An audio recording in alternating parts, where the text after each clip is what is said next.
All right. Anyway, that should be pretty straightforward, right? Something like a pulmonary embolism. Obviously, it's a clot. You want to bust that clot up. This would be a good example of this left pulmonary artery with a huge clot stuck in it because, again, it gets smaller and smaller. Yeah? What's DVT? DVT is a deep vein thrombosis. So that's what I was talking about those deep veins of the leg, a thrombus, or deep vein thrombosis. Okay? And as you can see, there are some other things that kind of are risk factors to increase the odds of somebody having a pulmonary embolism or thromboembolus or whatever you want to call it, any version of those words they use. Okay? Questions, comments? Okay? Let me see if this little video about cystic fibrosis works. What? Apparently not. Apparently it's not even there. Oh, really? All right, apparently you're not getting the video on cystic fibrosis. It's actually not actually there. Okay. It's on ours. You Yeah. can click on it. You have to push control and then you click the. Oh, one of those. Yeah. Is this a PowerPoint or a PDF? It was Is a it PowerPoint that we downloaded. Okay. Nope. It might be outside of presentation, but I can click on it. Whatever, I don't care. You can watch the video if you want. With cystic fibrosis, okay, with cystic fibrosis, what is it that first thing that comes to mind? Thick mucus. Lots of mucus. Lots of mucus, thick mucus, right? They're literally having to pound their chest to get that mucus to come up so they can cough it out. And they're doing it all the time, okay? Why? Why do they have such thick mucus, somebody with cystic fibrosis? Okay, that's what we always want to know in patho, right? Why? Pathophysiology. Why do they get thick mucus in the first place? Does it have something to do with the sodium pumps? Okay, something to do with the sodium pumps? Yes. Sure, kind of. Kind of. Okay, if you think about this, let me see if I can draw this also. Actually, let me just do it over here. Okay, if you have, these are your cells of your lungs, let's just say, okay? This actually happens everywhere in the body, or a lot of places in the body especially. But what the problem is that it's not necessarily the sodium directly, but you have a chloride channel, okay? So you have a defective chloride channel, okay? That thing is defective, okay? Is it that chloride cannot get in or out of the cell through that chloride channel? Can't get out. Can't get out, okay? So, if, I'm kind of simplifying things here, but if that's your blood and your chloride can't get out of the cell, right? Then it kind of stays in, so you get a lot of chloride in the cell, but you don't get much chloride outside the cell. Okay, what goes with chloride? What likes to bind with chloride? Sodium, right? So, you know, you want to bind that. So what just happened? Sodium came out of the blood to try to bind with the excess chloride that's in here, right? What follows sodium? Huh? Water. Yeah, water. So what happens is the water is following the sodium is following the chloride, or sticking with the chloride. It basically just kind of dehydrated that excess, that fluid out here, right? Okay, because it's all a chloride issue. So with chloride being the main problem, again, this is a genetic issue, chromosome 7, I believe, that causes these defective chloride channels, so you can't get the chloride out of the cell, and you end up basically dehydrating the outside, okay? Now, if you are dehydrating the outside of cells, it is what it is. You're gonna be thirsty, you're gonna drink more water, that sort of thing, and it should fix the problem. However, it doesn't quite work that way in the lungs. Instead, if you were trying to not necessarily talk about the blood itself, but this interstitial space in between, right? That's also getting really thick, and you pull the water out of that too. And in the lungs, that comes across, looks a lot like chronic bronchitis as far as a lot of thick mucus, right? So that's what's kind of happening here, is you're getting all this thick, dehydrated mucus, and it's kind of building up in the lungs, and it's really, it's so thick. Again, when we were talking about mucus and the point of it earlier, we were saying that, you know, if you keep getting like infected, get infected over and over again, you're going to build more mucus, because the point of mucus is to trap particles, right, so you can cough it out. Okay. The problem with mucus and cystic fibrosis, it is so thick that, yes, it traps things, but it's hard to cough out because it's so thick. It also is so thick mucus that it kind of flattens out the cilia that was supposed to be crowd surfing it out of the lungs. There's just so much mucus weighing down on that cilia, it just kind of flattens it out, so it makes it even more difficult to cough it out. Plus, you got thick mucus sitting in the lungs, and guess what likes thick mucus? I mean, it's not completely dehydrated, but it's got some water in it. But then bacteria, for example, really like that, right? So they'll go ahead and they'll live in that mucus, and you end up with chronic lung infections on top of having that thick mucus kind of stuck in there. And you can't really cough them out very well. Does that make sense? Okay. So this is one of those things that, again, primarily the lungs is the issue. Notice we're also throwing a little bit of genetics back at you. So again, this is, I believe, a chromosome 7 issue. It's autosomal what? Recessive. Okay. Which means, what's that mean? What are the odds of 2 people having a child with cystic fibrosis? Huh? 1 in 4 if they're both carriers, right? This one, again, this one has nothing to do with, you know, sex chromosomes. Did you take my pen? No, sir. So if we, you know, draw our little Punnett square here, and again, it doesn't, you know, I'm not going to put the sex chromosome because it doesn't matter. But if we say, you know, CF is our thing. If we make this one and that one infected, you're going to see this kid definitely has it, right? Mm-hmm. This kid over here, no, because they're going to be a carrier, right? Mm-hmm. This kid down here, no, because they're going to be a carrier. And this person over here, they don't have either. They're not a carrier, they're nothing, right? So what this says on this slide is 1 in 28 people in the US are actually carriers. Okay, it is that common, apparently, for cystic fibrosis genes, right? So it's simply a matter of, if you happen to reproduce with the other 28th person, then you could both be carriers, and then you have a 1 in 4 chance of any of your kids having cystic fibrosis. Right? 50-50 shot of your kids being a carrier themselves. Right?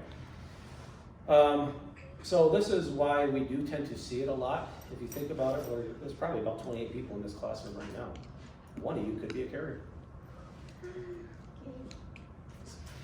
Who knows?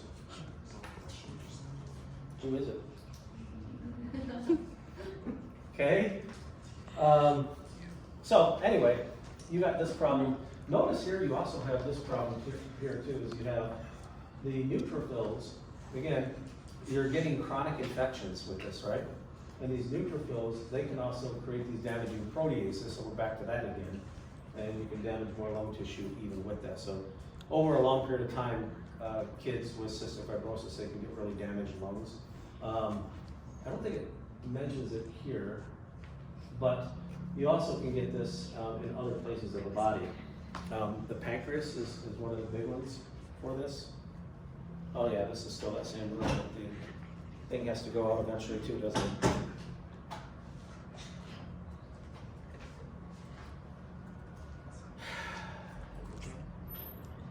Okay.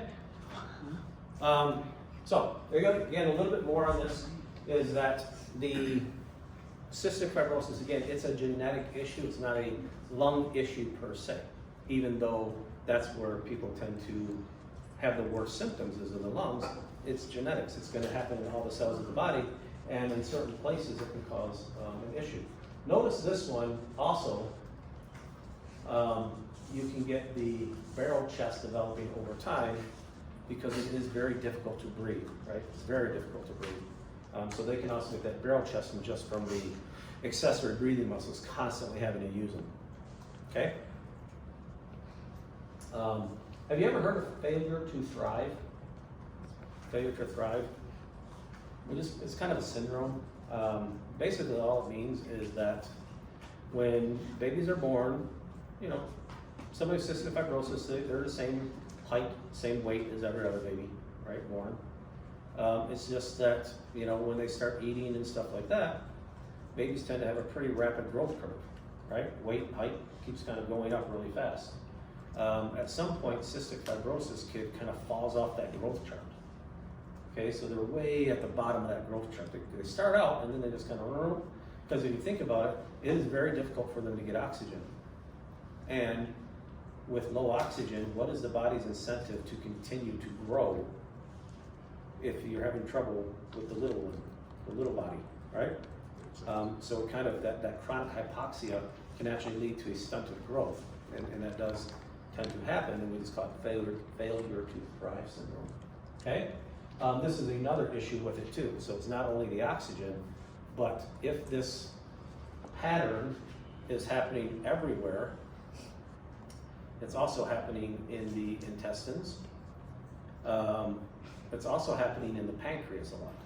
Okay, the pancreas, again, it's supposed to be kicking out enzymes so you can digest food and all that. But remember when we were talking about gallbladder stones, right? And in the stones from the gallbladder, they would get in that, you know, maybe the junction of the pancreatic duct and the hepatic duct, on the bile duct, right?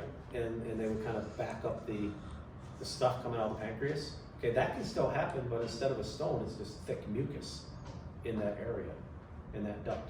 So when that happens, it acts kind of like it did when you had a gallstone in there, where you can basically cut off the ability of the liver to drop that bile into there, so that you can't have the bile to emulsify the fats, and then you don't get the fats emulsified, and then they come out in stool. Right, so you got these fatty stools basically, because you got the mucus clogging up the bile ducts. Does that make sense? Okay, so you tend to see both of those kind of things. There is a sweat test. Okay, obviously you can do a genetic test, but even faster and quicker than that is a just flat out sweat test. And what they do is they take that baby, usually baby, because the mean diagnosis is about 6 months old. You take that baby and they basically wrap it in plastic wrap, right? I mean, it's obviously a little more complicated than that, but that's more or less the thing, is you wrap it in plastic wrap, and you know that if you put something non-porous on your skin, when you're normally trying to sweat and everything, it kind of traps it in there and you can't sweat it out into the air, right?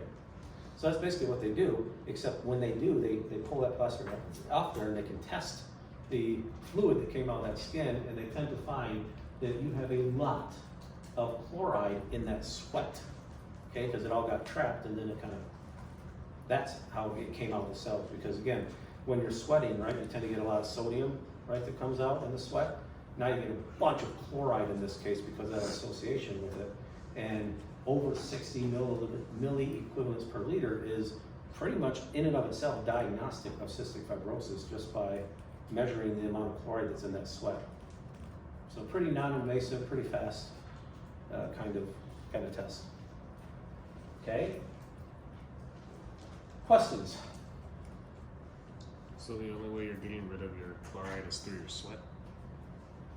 That is a fast way to get rid of the chloride, yes, but obviously you can't wrap your entire body in plastic wrap and then scoop it up.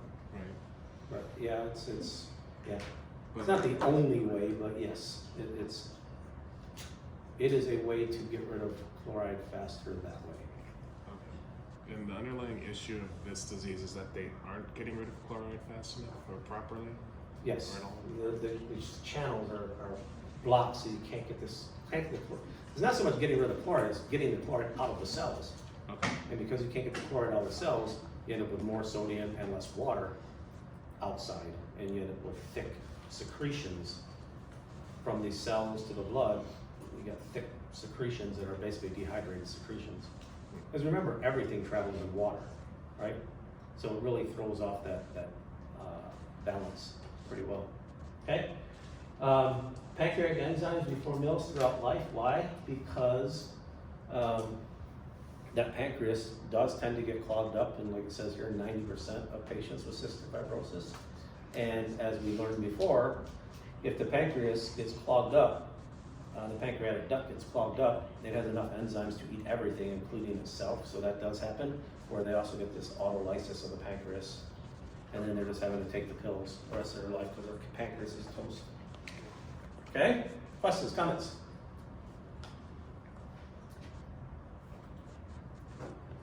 Okay.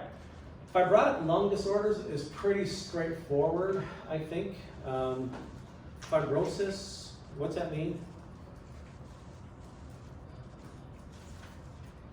What's the word fibrosis mean? You've seen this before. Oh, that's not chapstick. Oh, no, there it is.